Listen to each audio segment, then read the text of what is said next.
from the Figure 4 Online Studios in beautiful Bothell, Washington, exclusively at WrestlingObserver.com. You're listening to The Bryan and Vinny Show with your hosts, Bryan Alvarez and Big Vinny V.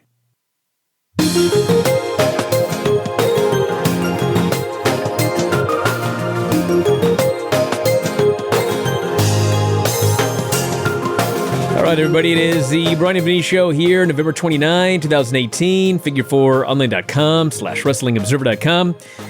Granny's going to join us here today, and then we've got two shows.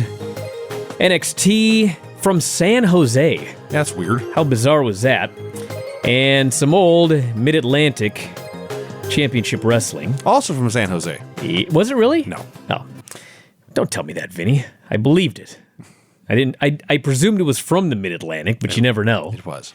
Anyway, so we got that coming up here in a moment, but I want to mention very quickly the Whale Scout fundraiser for a very important reason here. Number one, we have a few books available. The link for all of this, by the way, is sticky at the top of my Twitter, at Bryan Alvarez. We got a few personally autographed books left. And I've had some people that have ordered the personally autographed book. They're emailing in what they want written. I haven't even looked at them yet. They're sending them to Whitney. So we got some people with some very creative things they want written on their book. I will personally autograph your books, everybody. So that's up there on my Twitter, at Bryan Alvarez. There's also a link to the auctions, the Bryan and V auctions on eBay. One down, one ends Saturday. We got two more after that, and once they're gone, that's it for 2019. We had somebody on Twitter ask, if I buy my own plane ticket and I fly myself to Seattle and I win the auction, can I do the show in studio? What is wrong with people? The answer is yes, you can. Sure, you if you want to. Yes, and on top of that, it's a tax write-off. So why wouldn't you? The plane ticket is too? I don't know. It's a good question. I don't think it is. But for sure, the bid, if you happen to donate $10,000, for example, sure, you could write that off your taxes. And hey, there's nothing like being able to write $10,000 off your taxes. So if you got it laying around, that's a great price to bid for the Bryan and Vinny Show. So all that's up on my Twitter. One other important thing, two important things. This awesome hat that I'm wearing, available through the Whale Scout fundraiser. And the most important thing here, because somebody did ask Vinny, Bridget's Cookies. Yes. Yes. By the way, why do we have no lights on in here? How many producers do we have and nobody turned the damn lights on? I'll just keep going here, okay? Yeah, I would. So anyway, as I was saying... Thank God somebody thought of it.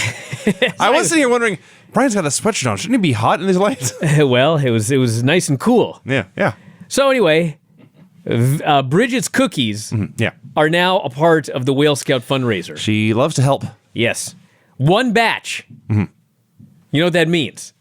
They're gone first thing in the morning. Probably. So if you're one of the people that listens to this the moment it goes up, maybe you could grab those cookies.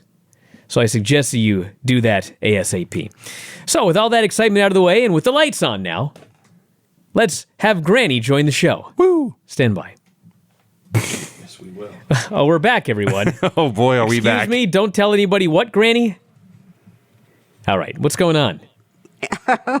Not too much. I've been having lots of energy, got a lot of stuff done, That's very good. but I still forget things. You don't say. Yeah. Folks, there's no way this edition of the Granny Show is going to live up to the horrors of trying to connect with Granny for the Granny Show. Yes. That we should leave in there as like an Easter egg for everybody. All right, Granny, what's going on this week? Well, I was so busy today, I'm messing around, and at 3 o'clock, I was sitting down to watch Judy, and all of a sudden it dawned on me, I didn't put anything on Facebook at all. Oh, man. So It's not looking good, everybody. Oh, wait a minute. There's still 37, Okay. and I have something to say. Yes. Some of these questions are so far out. I don't know if they're making fun of me or what it is, but from now on, all the questions that I think are just way out are going to get X'd out before the show. But what if they're not making fun of you, Granny? You just don't know what anyone's talking about. Like must we X them out before we determine whether or not? That makes for bad radio if she doesn't know what they're talking about. I see. We have tried that before. Okay, well, you're right about that. If she doesn't know they're not talking Okay, about. here's one thing. Okay. What's the deal with is a hot dog a sandwich? I had got 2 of those today. Okay, that one needs to be X'd out because that one's been asked like 55 times. I know. I'm done with that one. Okay, you're allowed to X that one out. Can I have read one more? And Okay. Then, okay. If you have 2 lasagnas and you took one and stacked it on top of the other, what is the end result? Do you still have 2 separate lasagnas or do you have one? That's actually a good question, Granny. Oh, come on. I'd allow that one. Granny, you know what lasagna is, right? Yes, I know. Okay, it's but who layers of cares? pasta. Who cares? Well, that's a good question. Apparently, John. Yeah, John. John asked the question. John really cares, apparently. Okay. Okay. Well, is I'll that what leave we're it- doing, Facebook today? I'll leave it up to Vinny then. All right, leave it up to Vinny. Well, do you want to start with that one? Is that 1 lasagna or 2 lasagnas or who cares? Well, I think it's one giant lasagna. I think it's a super lasagna. See, because you know what? I'm going to explain it to you, okay? Yeah. All right. There was a period in my life when I was wrestling in the late 90s, early 2000s, where I wanted to get bigger. I wanted to bulk up, okay?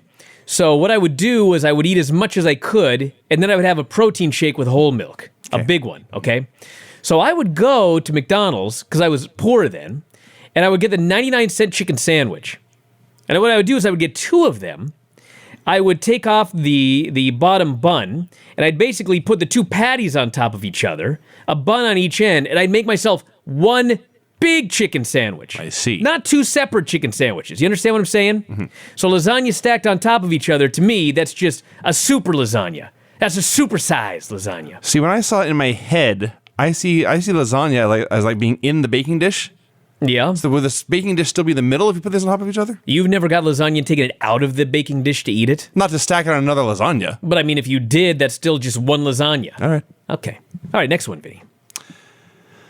Similar question. Amber Dunch wants to know, what is your signature dish for holiday meals? That's for you, Granny. What do you make for the holiday meals? You just came over for Thanksgiving. What did you make? Just turkey and dressing and gravy, and that's nothing special. Just basic things. Turkey, dressing, and gravy. Potatoes and gravy. And It's actually a lot of things. and pumpkin pie. for dessert. Her signature She rattled go-to. off 25 things there for a Yes. signature meal. Joe Weaver wants to know if you heard that they did surgery on a grape. I didn't hear that. I want to know more. I didn't hear that either. Well, I'm going to Google it then. Should I just move on? Sure, I'll find out. Tim Page wants to know if taking an extra long nap counts as getting lots done today. It's a meme.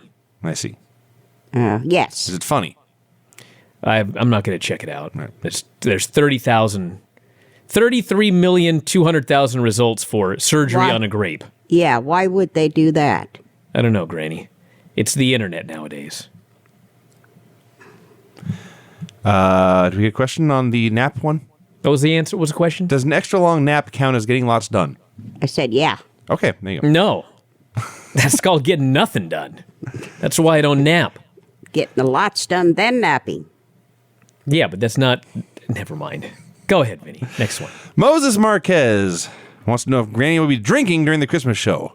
Suggests some schnapps or some Icelandic. I haven't decided yet. If I do, it'll just be a glass of wine. Glass of wine? I thought you drank beer. Well, once in a while I used to, but not so much anymore. You're more a wine woman now in your I can't late drink. 80s? I can't drink very much, so. And my brother was 91 today. Wow. Oh, happy birthday, Granny's brother. Yeah. What do you do? They went out family dinner at a restaurant. Excellent. Aaron Close wants to know, what is your best Thanksgiving memory? Wow, can you imagine how many there's been? 89. Yeah, actually we can. Yeah. I mean, it is hard to imagine, actually. It is hard I to know. imagine. It's just if everybody was, the whole family was there. I mean, I think about Thanksgiving this year and, like, everybody was here, and I mean this in the nicest way possible, Granny. They wouldn't leave. Yeah.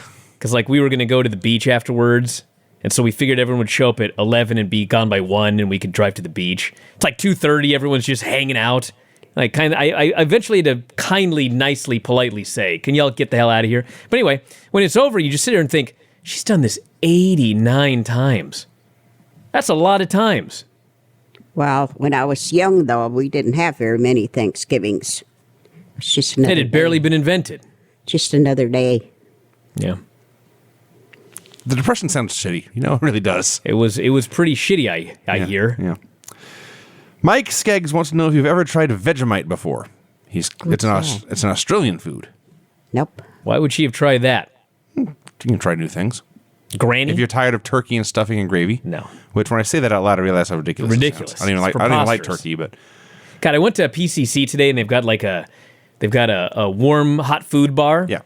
And I go in there all the time, and there's like nothing good there. It's PCC. You know, it's a bunch of vegan stuff and everything like that, and I'm just begging for some meat or something good. I show up there today, they had seasoned potatoes, white rice, chicken, mashed potatoes, gravy. There was like this giant spread, and I wanted everything all of a sudden. They went from having nothing any good to having so much good stuff that I couldn't possibly eat all of it. And, of course, I know I'm going to go tomorrow. It's all going to be gone. I was going to say you had to go back tomorrow. I'll be back to that other stuff. John Martin, to get to the point of his very long question here, do you have any memories of when FDR passed away in 1945? May 1945, he clarifies. I was only 15 at the time. She was only 15 in 1945. Yeah. So Turning 16. I can't remember too much about it. My parents were upset, but other than that, to me, it really didn't make any difference. At 15. Tim Page wants to know, what is paprika? Get out of here, Tim. He's being a numbskull. Yeah. He's making fun of my pronunciations. I see. Like I'm some sort of chef. Did we talk about paprika? Was this I pronounced it paprika, I believe. Uh-huh. He just couldn't stand for He did spell it weird, but the way he spelled it, I couldn't even come close. So I just said it the way it actually is. Yeah, because I thought I didn't even see that on there. I mean, I think I'm allowed to pronounce anything any way I want, you know. And me, I spell I don't things. think I'm going to go to jail.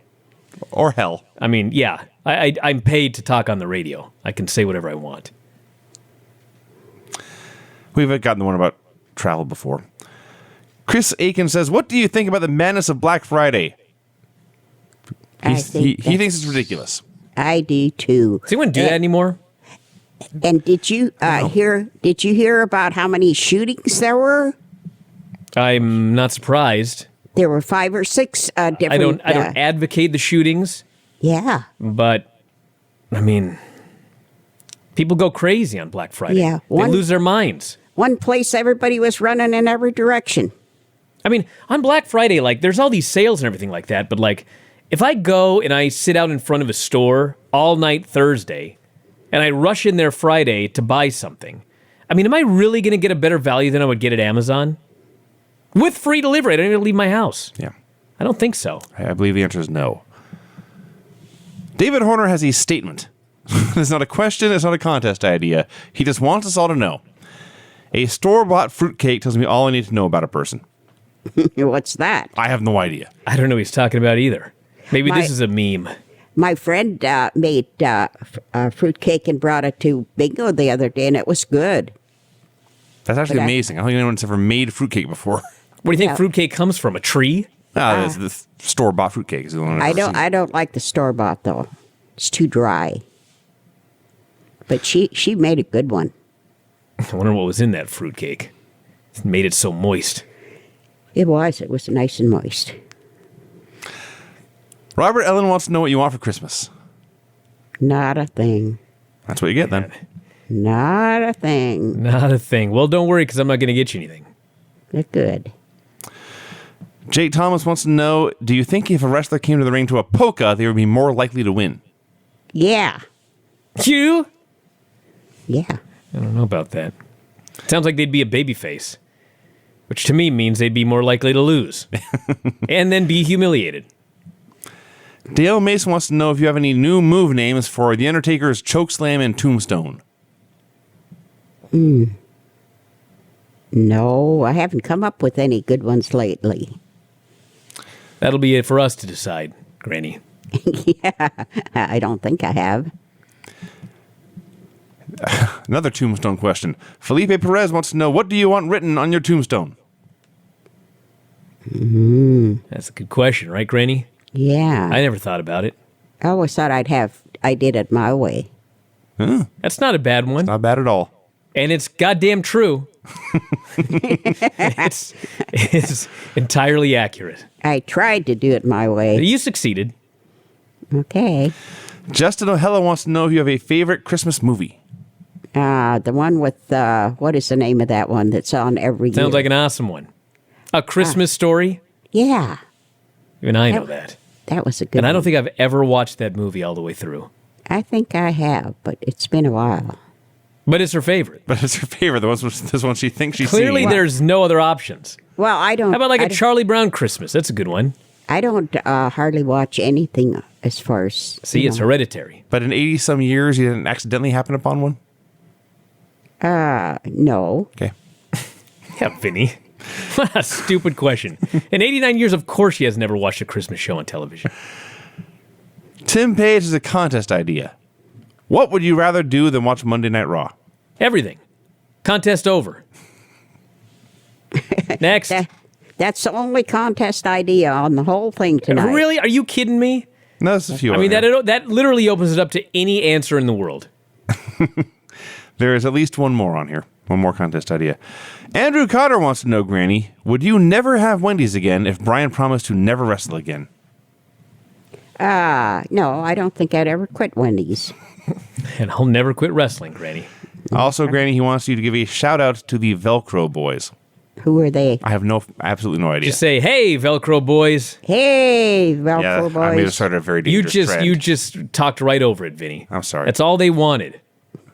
Try it again, Granny. Hey, Velcro boys. Hey, Velcro boys. Keep it up. Velcro. I said it wrong.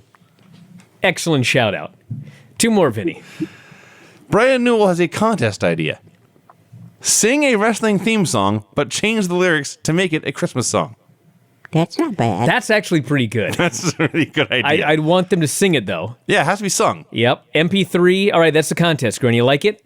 Okay. All right, sounds so take a Christmas song. Take a wrestling song. Oh, a wrestling song. I Change the lyrics to apologize. make it a Christmas song. That's even better.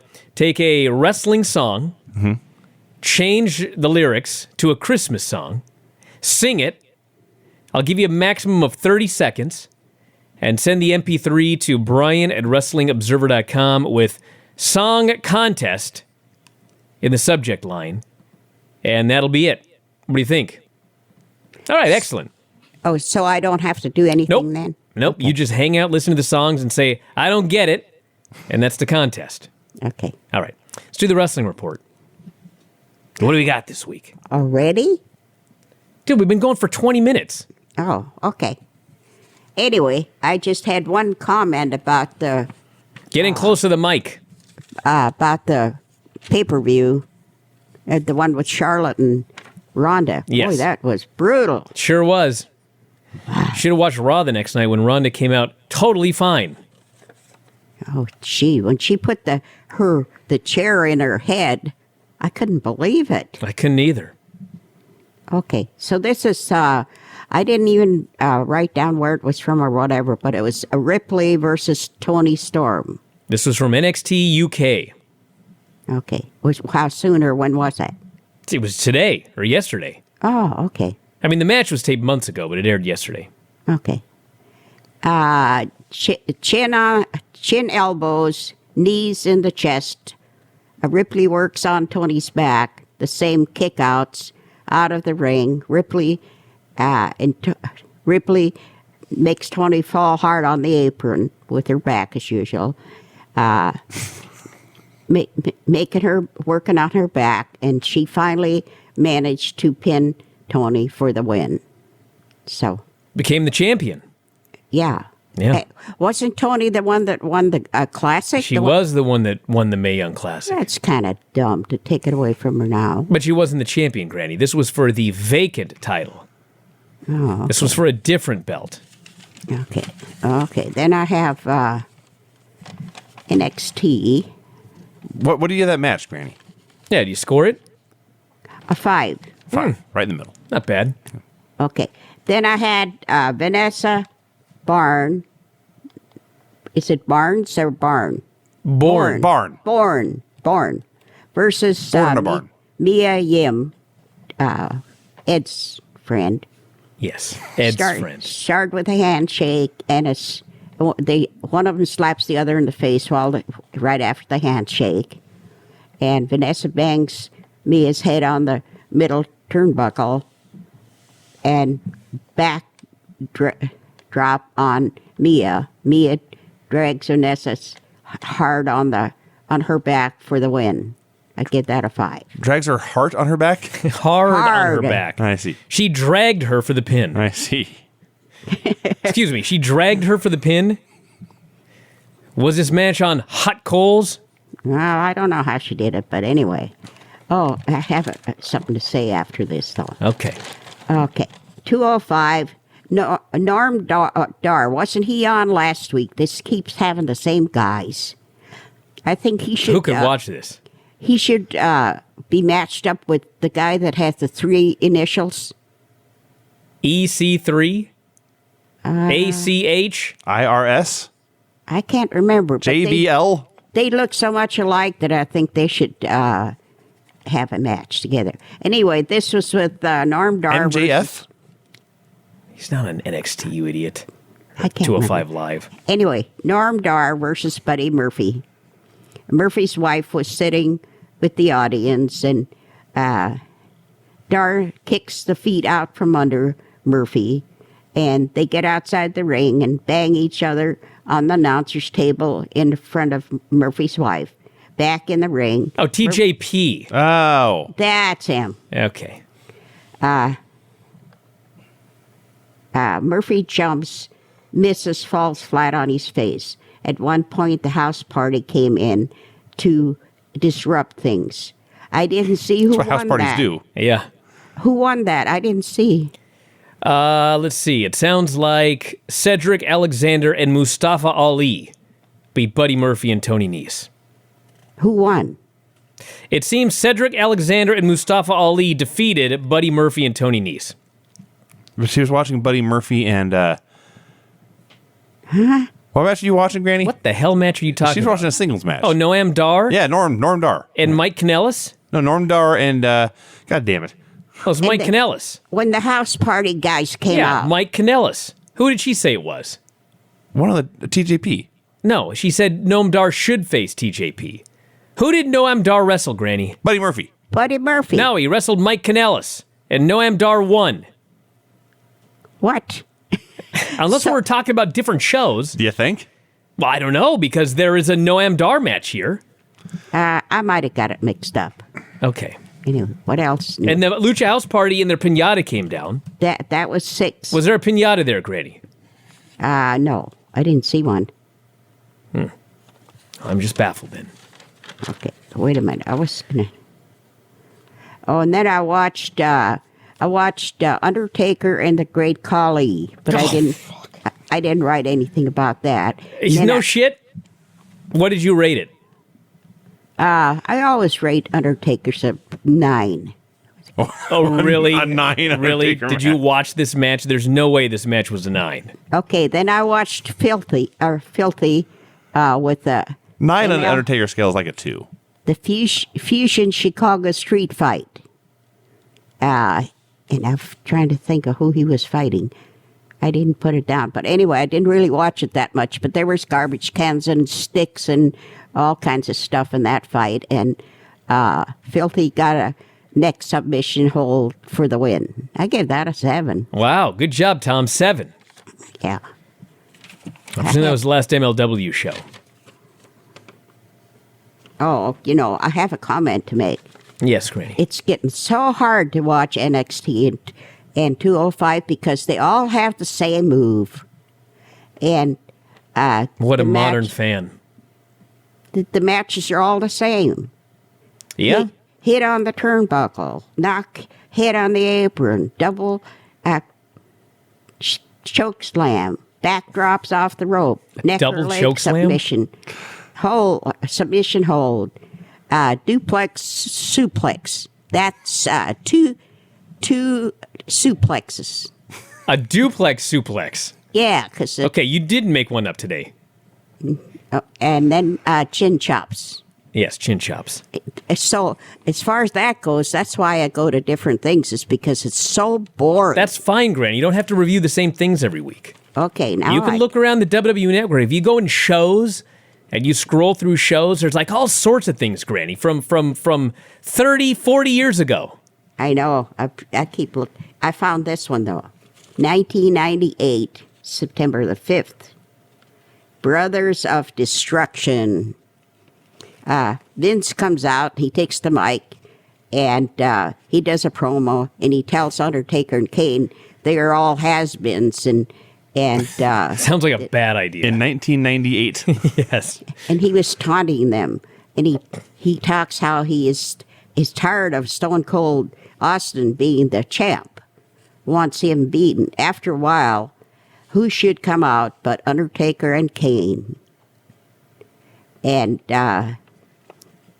Vince jumps out of the ring and runs into the crowd, and they're out there looking for him, but I don't think they ever found him. So then the rest of the evening, every time they'd have a match, That show. Undertaker and Kane would come out and beat the heck out of all of them.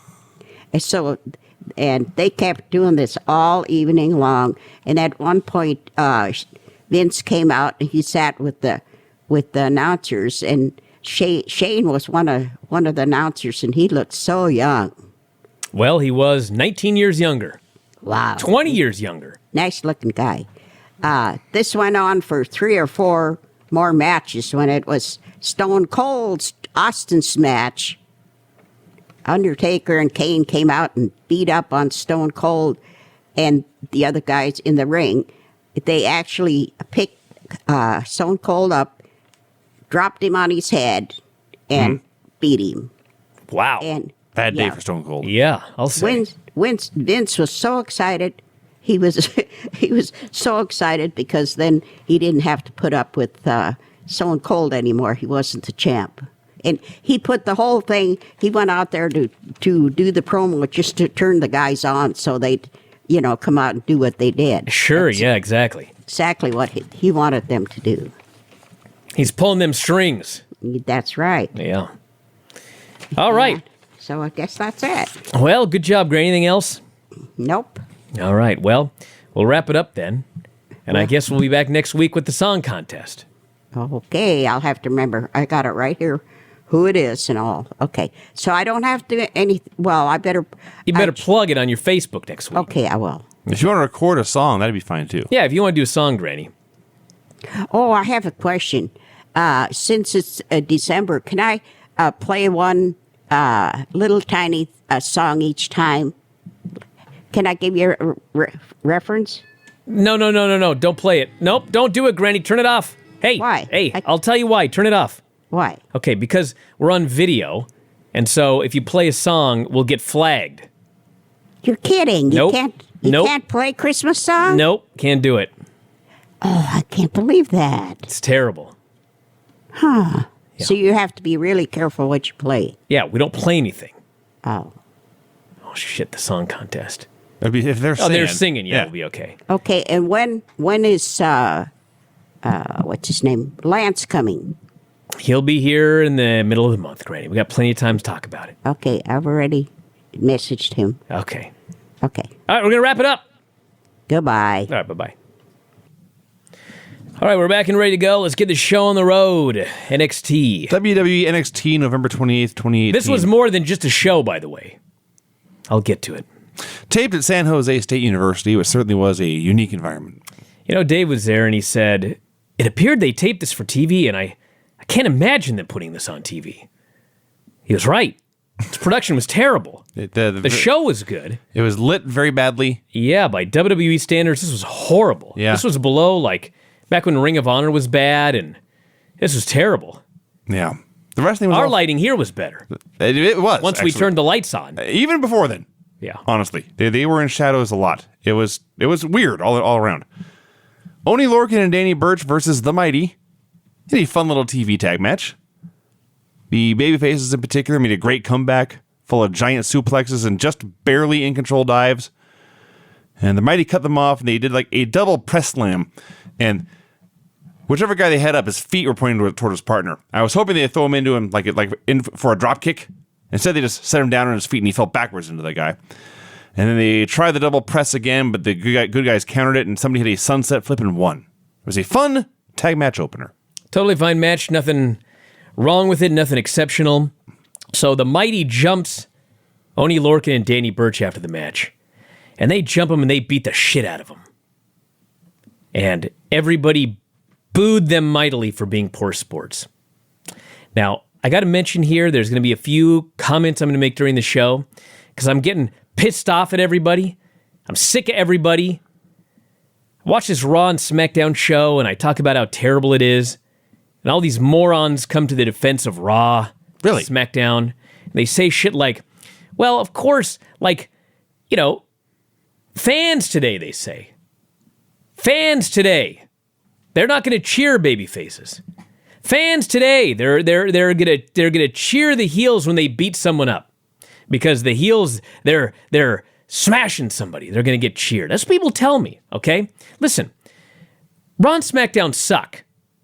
And the main guy in charge of those shows, Vince McMahon, I think he's lost his mind at this point, okay? Is there any other wrestling promotion that anybody can name in the world today where the fans behave like this? I would expand They don't even fucking behave like this in NXT. to any other sport or form of entertainment. This fucking NXT crowd, through up and down this show, they behaved exactly how you would expect them to behave if it were a wrestling crowd. They booed the heels. They cheered the baby faces. They got into the stuff that they're supposed to get into, and they were upset with the things they were supposed to be upset about. There was no weird reactions from the crowd. There are no weird reactions from the crowd in any other fucking promotion. It's Raw and SmackDown. So I'm sick of hearing people say, well, the fans this, the fans that, 2018, this, that. It's bullshit. Raw and SmackDown suck so bad, they're so shitty, they're so badly booked, that they book a bunch of shit and they get the wrong reactions. Because what they book is shit. It's not the fans' fault. There's a bunch of WWE fans right here in San Jose that did everything the way that you would expect for a normal wrestling show. Just want to throw that out there. Yeah, Charlotte beat on Ronda Rousey and got cheered, and I had to hear 30 different excuses about why that might be. Well, you know what? These heels beat the shit out of these babyfaces. These heels got booed. They didn't get cheered.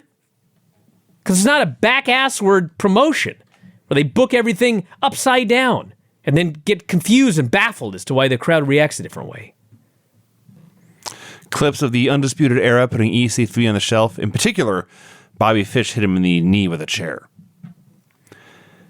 Kairi Sane did an interview earlier today with her new best pals, Dakota Kai and Io Shirai. So there's a question. Apparently in the third and deciding fall from TakeOver, did Kairi get her shoulder up? And was it therefore an illegitimate count? Kairi says, the referee's call is final, but I am not finished with Shayna. Dakota says she has history with Shayna, doesn't like the way she treats people. Io says Dakota is her best friend, and she will fight by her. And they have a big hug, and then Kairi says, she's very sad about this whole state of affairs. But she adds, we want all three of them. Shayna and Marina Shafir and Jessamine Duke. This was awesome. Yeah, so TakeOver, those three heels attacked Kairi Sane. Mm-hmm. You know what happened? Her friends. Her fucking friends came out. To help her. Because she's a good person who has friends. There wasn't one babyface on Raw this week that had a single fucking friend. Yes. Including Finn Balor, who has a club. Not one of them showed up to help him. Meanwhile, the heels are a united front. They're one big happy family. And and then they just can't figure out, why aren't these babyfaces cheered? They're fucking losers and they're idiots. But here on NXT, the babyfaces all have friends. The heels all have friends. And thus they can do stuff. And you don't think they're idiots. Why is this so hard? I know why. Because Vince has lost his mind. So, there needs to be an intervention. A hostile I'm going to takeover. lose my mind. Yes. EC3 versus Marcel Bartel. What a throwback this whole segment was. EC3 is a 1980s wrestler here on this essentially 2018 indie show. He's a wacky, goofy cartoon character with an amazing physique whose matches are just totally brawling. Marcel is an evil foreigner who also just took nothing but brawling. A couple of subholds. A perfect heel for this match. And EC3 makes his comeback. There's no back and forth. There are no near falls. He just cuts the guy off, hits a bunch of moves, hits a TKO, wins. Yeah. There was a spot where Marcel Bartel dropped him on his fucking head with an emerald. He's going for like a yeah. I thought he was going to kill the guy. How do you mess Or a that white up noise like or that? whatever you want to call that, but yeah. And then EC3 did this babyface promo, and he talked about how Bobby Fish tried to take him out. He wanted to take him out. He's vindictive. He's angst-ridden, EC3 said, and he's in the top 1%. You know what? The fans cheered this babyface. They did. They are excited to see him go after these bad guys. Well, in particular, he mentioned he's not after Undisputed Era. He's after Bobby Fish. Yes. The man who tried to take him out. Going out for revenge. Donovan Dijakovic hype video. He was working a heavy bag a lot. And said it's time to feast your eyes. Says Dijakovic. Candice LeRae's in the parking lot. They tried to interview her. She blew them off.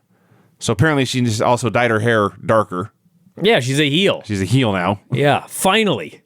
Finally, they're doing everything right. The Next best thing you know, she'll grow a beard. I'm sure that's next on the list. So they're asking these questions about how she's doing and whatever's going on with her husband, whatever's going on with Nikki Cross. And the last question, as she's going through the door and totally paying them no mind, one of them just says, "Candice, is everything okay?" I would have mentioned. They're concerned for her. I want to mention, by the way, in that Kairi Sane interview. So they got these two fake reporters that are in charge of asking her questions. They were, I guess that's the gimmick. Like, they're not talkers. They're not promo people. They're just normal people playing interviewers. All right. They could not ask a goddamn question to save their lives. Kyrie and Io don't even speak English. They were better promos than these fucking guys asking them questions. Vanessa Bourne versus Mia Yim. You'll never guess what happened in this match, Vinny. Mia Yim is a hometown girl. Yes. She's from the California area. Yes. She got in there with Vanessa Bourne, or with Mia Yim, or with Vanessa Bourne, Mia Yim's hometown girl. Mia Yim won, and everyone was happy. I know. And she didn't get beat up afterwards. No. She just won. Mauro Ranallo was not there. It was the other play-by-play guy. Mostly okay, although in this match at one point he did describe Mia's offense as an arm drag suplex. Yeah. Tommaso Ciampa did one of his selfie promos backstage. He told you he was going to be champion. He's the greatest sports entertainer ever. And next week when he is live, he expects the universe to follow his lead. Keith Lee versus Lars Sullivan. This was a hoss battle. Oh my God. You know what? These fans went nuts for it. Because if you take two giant dudes that people care about and you have them fight, I don't want to hear what year it is. No. It'll always work. It always It'll works. always get over. So Keith Lee comes out first, and he's clearly a very big man, but there's no specific feature on him that's really over the top. And then Lars comes out, and they're not in full sail, so they can't do the usual entrance where like there's a big bright light and he stands up in front of it. So he just comes out on stage, and his fucking quads, this man can squat a Buick, I'm sure of it. He's just enormous. And then he gets to the ring with Keith, and you realize they're in the same weight class for sure. Yeah, they're roughly the same size. They are. Keith Lee is from spine to nipple thicker, Yes. but also fatter. Yes. Lars Sullivan is not fat. No. They're both gigantic human beings. Absolutely. And they They had a hoss fight. fuck. They Now, beat on each other. For about a minute or two here, I was wondering why this was not a takeover match. Now, there was a point in the middle. Well, Lars will be gone. But there was a point in the middle where these hosses went to, they did nothing for a long time. And it got pretty dull. And I realized why it was not a takeover match. What are you talking about? They ran into each other. The 45 chin locks in the middle. People went crazy. When they started doing stuff again, there were a few chin locks. Yes. Yeah. Hosses need to pace themselves. Yes. Yes. So Keith Lee's strikes need work. His dives are awesome. He hits a crazy out of the ring, tornillo pescado, I believe. Pescado tornillo, whichever you prefer. He misses a moonsault, and Lars goes to the freak accident, which I've seen him do 100 times. And he grabs the dudes around the waist, and he hurks them up to the sky, and he plants them down. But now he's in there with someone his own size, and he has to put like one arm around the waist and one arm under Keith's ass to get him up, and it's a struggle. But my goodness, he got him up, and then when they hit the earth... It was barely a struggle. I mean, he lifted that fucking guy up, and he held him there. Yeah. And he spun him around, and he slammed him. When the two bodies crashing to earth. I felt it here. Yes. And then Lars pinned him, which confused me, because he's leaving. Yeah, but listen, most guys are probably going to do a job on the way out. Not Lars. Lars is beating everybody. They've decided that Lars, they're doing a bidding war for him on television. Raw and SmackDown want the guy. I see. Well, why wouldn't Vince is going to go all the way with the guy. Mm-hmm. He ain't losing. No. You kidding? Not in the developmental. I mean, Come on now. maybe he'll do the next takeover and lose that last match for the championship or something, or whatever they're going to do. But, I mean, I got no problem with this guy not losing. So that was NXT. And then we watched Mid-Atlantic Wrestling. Yeah, I was thinking about MLW or something else non-WWE modern, but it's been a rough last couple of weeks, and I just wanted something old and wacky. And I chose Mid-Atlantic, September 12, 1981. Not really wacky, but definitely old. Definitely and very, very enjoyable. very fun. I Very love this fun. show. Yeah, I was expecting wackier. I won't lie, but very fun. Very straight to the point. Mid-Atlantic Wrestling, September 12th, 1981. I believe the first show they have of this on the network. Yes. So they start in with just the funkiest opening music. And just funk. Horns and guitars and drums. Now, I think it was a network edit because it was still going loudly when the announcer started to talk. So I think they had to edit over whatever the Mid-Atlantic opening theme was, but it was still awesome. So they have some announcements. There's David Crockett, yes. who was even more horrible than he was in the mid-'80s. I am blown away. And actually, he's not as fun as he was in the mid-'80s because he doesn't have the excitement and love that he had later on. He's nervous. He's nervous, anxious. generic, quiet. Yes. He's useless here. he would end up much better. And By getting worse. Yeah. Bob Caudle's awesome. Huge fan of Bob Caudle. So there you have some announcements. Bob Caudle is a professional wrestling announcer. Yeah. Yes. Great. Yes. That's all I want. He calls it like it's a sport. He interviews them like they're men. There's no bullshit. No. He's not the star of the show. No. He's the host of the show. Yes, he's just there to tell you what the hell's going on. Yes, and in a professional way. To transition from one segment to the next and explain things if you have questions. But the show's not all about him. He's great. So their announcement is that there is a new champion. A new world television champion. And it's Ron Bass. The fans all cheer. The big cowboy from Texas is a new champion, and they like that. Say they've been getting all kinds of phone calls and letters about Wahoo McDaniel and Roddy Piper. He said they were being kept off TV for everyone's safety. But he says, they'll be back next week. We'll see how they are. We'll see how they are. Maybe after a week, everything will blow over. Yeah, I didn't know here how terrible David was. They promised there would be an edited video of these Wahoo Piper shenanigans later. Bass arrives, shows off his belt, leaves again. I got to recap this. Okay. Ron Bass comes out. Ron Bass says, I was fortunate enough to gain this television title. It's the fans' title. I will do my best every time I step into this ring. I want to be the type of champion people will be proud of and want to come out and see. Which point Bob Caudle says, Outlaw Ron Bass. This is the friendliest fucking outlaw I've ever seen in my lifetime.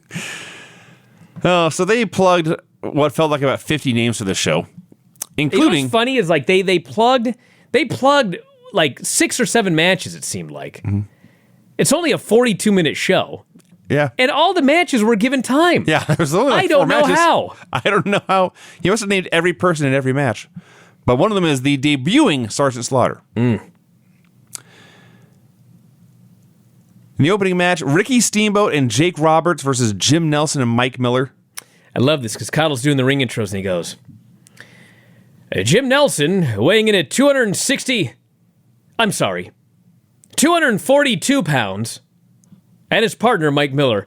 It's like, is it that important? Hey. It's a fake weight. But Brian, Who gives a shit? he's got to have credibility. I guess it's so. a sport here in Mid-Atlantic. He messed up and he had to make sure that you knew what the real fake weight was. So Mike Miller was wrestling forever in Portland. Yes. A long time. Ricky Steamboat and Jake Roberts, I assume everyone knows. Ricky was Ricky Steamboat here. Great body, guy from Hawaii. They talked later about him going to the Orient. What an athlete. Hell of an athlete. Oh, duh. But yes. Well, there are people, we've got to the point, people listening may have never seen Ricky Steamboat before. Ricky Steamboat was great, everybody. Absolutely great. And Jake was weird. Jake Roberts as the Texas Cowboy white meat babyface is the weirdest damn thing. Well, it's not just that, but he had a notable lack of charisma. Like, Yes. he had a little bit, but he was not Jake the Snake. No, they called him that. He did a few things that were great, but in general, he'd been in the business like 6 years. He still looked green in some ways, and he was hideous looking. Like, I don't know how he wasn't a jobber. He was tall and gangly. He looked like every creepy 70s porn star you've ever seen. He had This fucked up mustache Former and weird mustache. hair and lewd body. No man with these legs should be wrestling in trunks. No. Jake Roberts in tights is a much better look. Christ almighty. Now, I will say, after watching Keith Lee's punches, Jake Roberts' punches looked like a champion boxer. Everybody could punch back then. Yeah, well, Jake was always awesome.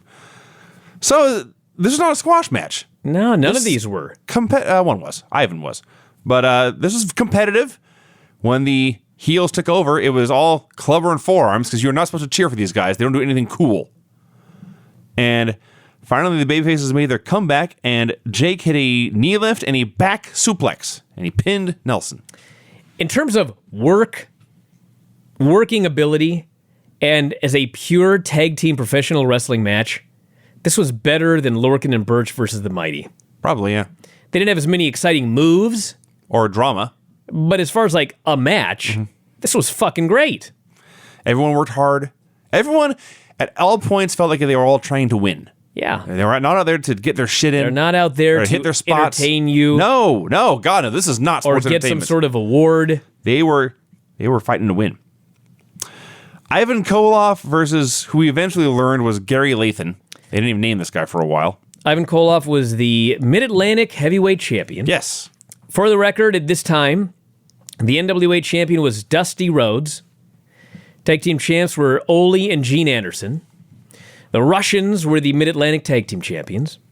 And Les Thornton was the world junior champion. Les Thornton billed at 5'9" and 225, which means he'd be the heavyweight champion in every indie in this country. Yeah. And bigger than 89, 90, 95% of the wrestlers today. But he was the junior champion back then. Who were the Russians that were tag champs? Nikita hadn't started yet, had he? Who the fuck was it? No, it wasn't Nikita. I think it was Nikolai Volkov and somebody. I forget. That would work. This match wasn't very good. It was Ivan beat up a guy. The only thing that was not good was the very end.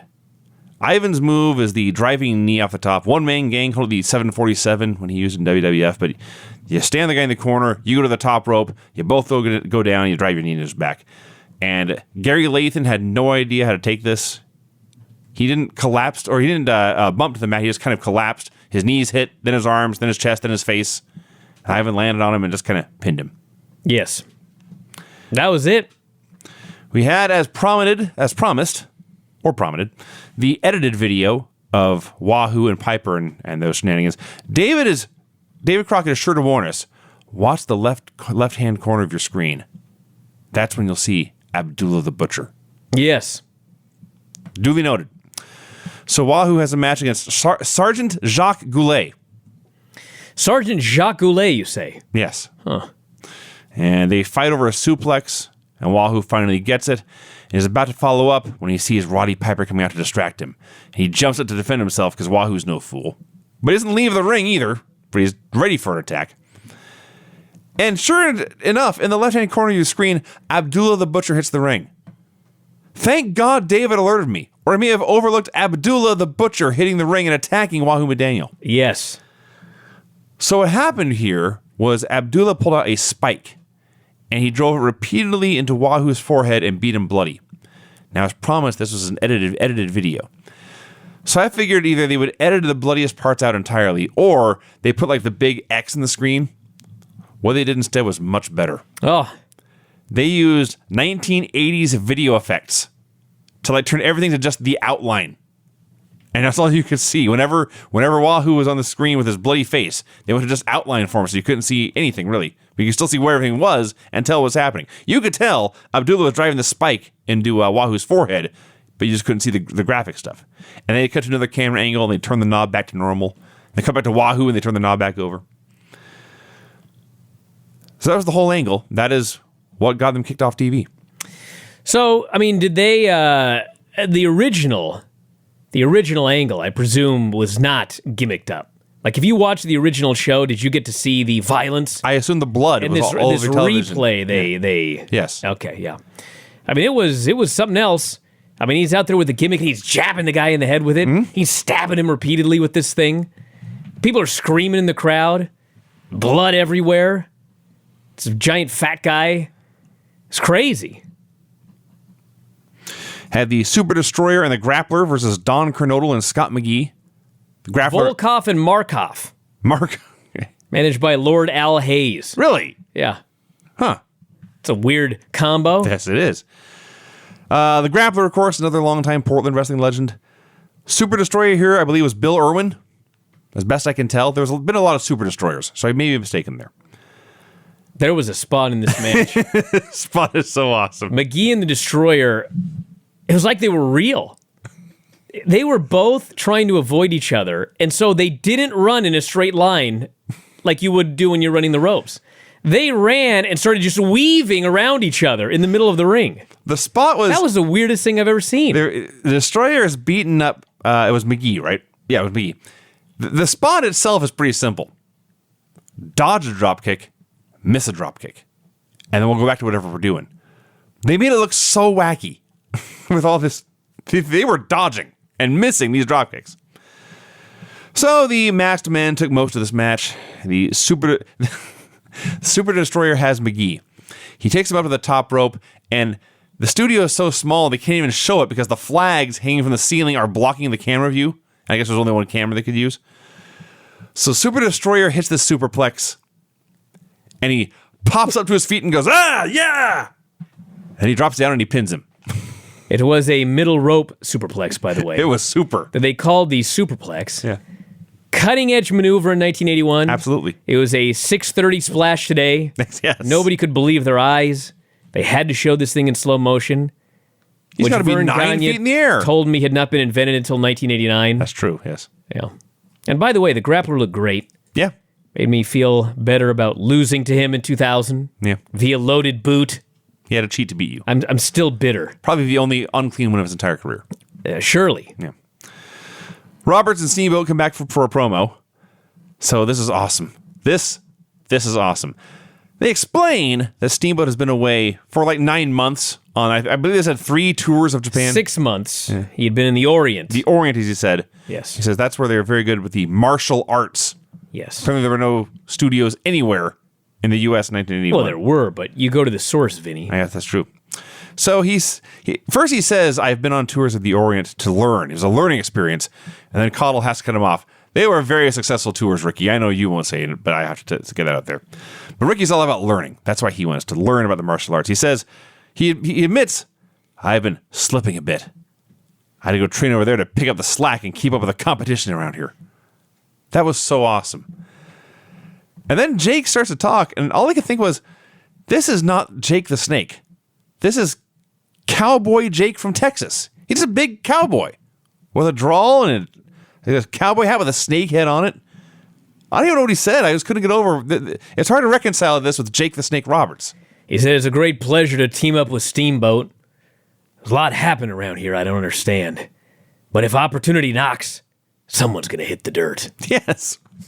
All right. He did say that. Yeah, that's what he said. All right. He's going to knock him out. So the way this works is guys say their piece and they leave and someone else comes in, but TV time is precious. So when the other guy's time is done and your time is up, you don't take those 3 seconds to let him get out of the way. You step in, you get yourself on TV, and if it leads to a traffic jam and everyone's bumping into each other, too bad. So the second they're done, in comes Jay Youngblood in his big giant feather headdress, Ron Bass in his giant cowboy hat. This whole show to this point has been cowboys, Indians, and masked men. Sounds like an awesome show to me. Actually does. So Ron Bass calls out, I think, literally everybody. Everyone in the roster he could think of. If anyone who wants to put their name on the dotted line, he'll fight him. Youngblood was not a very good promo. Youngblood was a horrible promo, let's be honest. Tried his best to put a complete sentence together, and finally Cottle cut him off and threw it to commercial. Yeah, this sucked. Sergeant Slaughter versus Mike Davis. They explained to us that there's not an ounce of fat on Sergeant Slaughter. They said this. What? Was this something that like David wrote down for like Ricky Steamboat, but then he read the notes saw a guy in the next match? We saw a guy 20 minutes ago who did not have an ounce of fat on him. Now Sarge here, he'd get way fatter later in the 80s and the 90s, of course, but he had several ounces of fat on him. There was no definition on this guy. He was a in shape older man. Yeah.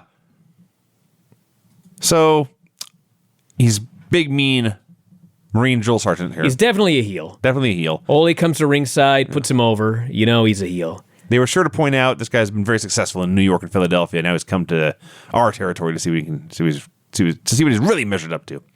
Ole, I can only say this: he was marking out for Sarge. Thrilled to see a guy this big, this mean, this ornery. One of the announcers talking about how great he was. Sarge, for the finish, hit a flurry of backbreakers, and then, of course, the Cobra Clutch for the win.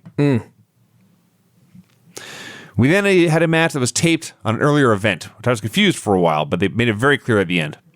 So Abdullah the Butcher and Ron Ritchie, which is every Abdullah match you ever saw.